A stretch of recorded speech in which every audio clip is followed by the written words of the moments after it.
Welcome back to my channel. Today we are taking a deeper look on the logic board of the Apple Macintosh. After removing the outer casing, you have to remove the electronic shielding. It's a piece of conductive foil which is covering the outside connectors of the logic board.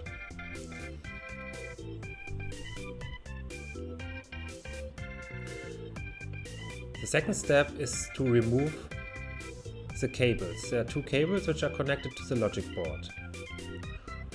One flat cable connector is a cable to the disk drive.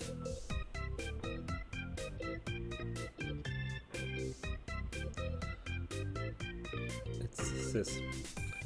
Another cable which consists out of different colored cables is a connector to the analog board. It looks like this.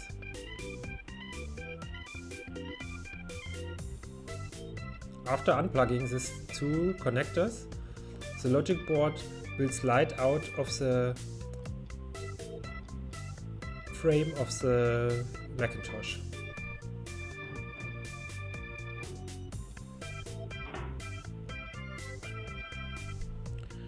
So now I'm taking a deeper look on the logic board.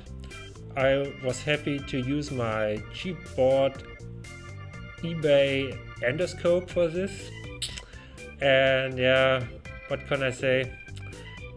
The picture quality of the endoscope is not so good. I thought more that it's like a microscope, but it isn't, but it's okay. And it's able to show you what the serial numbers of the ROM chips are. As you can see, there are two ROM chips. There's a low and a high ROM chip. I think it was more economic to use two ROM chips back in the days instead of one. And I figured out the serial numbers of the ROM chips, and I have the newer serial number and the newer ROMs, which are the upgrade ROMs. They can deal with the 800K floppy disk drive and also with the early hard drives, which were later sold as an accessory for the Apple Macintosh. So that's quite good.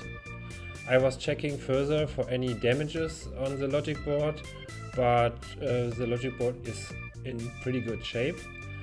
These are the two connectors. On the right side is the cable connector to the floppy disk drive. This connector can also be used as a connector for a hard drive. And I think it's also possible to daisy chain several disk drives and connect several disk drives to the Macintosh. On the left side is the RAM bank. It's a 512K model, so that are 512 kilobytes of RAM, which was pretty amazing back in the days and quite expensive to have. And on the left side of the logic board is also the imprinted serial number of the board. And if you know the serial number, you can figure out what kind of model is used and if you have an early serial number or a newer one. So that's interesting for collectors maybe. And this is a 6800 Motorola chip. The 6800 is most widely used main processor, which was also used in the Commodore Amiga, as the Atari ST, and so also in the Apple Macintosh. And Apple stick to the Motorola chips for quite a long time. And as a goodie, I throw now in an unboxing of original package of an Apple Macintosh 512K logic board, which I bought recently on eBay. And this one was never used and never put in Apple Macintosh. I'm not sure if it's working or not, but it's nice to have, and it came with the original documentation on this sheet.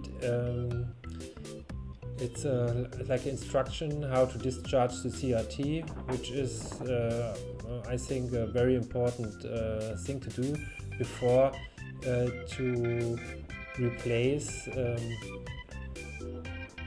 CRT. But was it necessary before you have to replace the Logicboard? I'm not sure, but the instruction was inside. So that's the package the Logicboard came in. And that's a brand new 512K Logicboard. And I already checked out the ROM numbers. It does not have the upgrade ROMs. That are the original ROMs installed on the Logicboard. So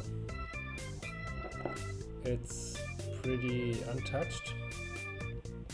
The interesting thing is that the packaging says the Logicboard was delivered to a dealership in '92. So that's pretty amazing that somebody ordered a 512K Logicboard in 1992. At that time must have been the Apple Macintosh pretty out of style and outpowered by newer Macintosh. So maybe that's also the reason for never installing it in Macintosh. So that's a pretty good find to get this new old stock Logicboard from the Apple Macintosh.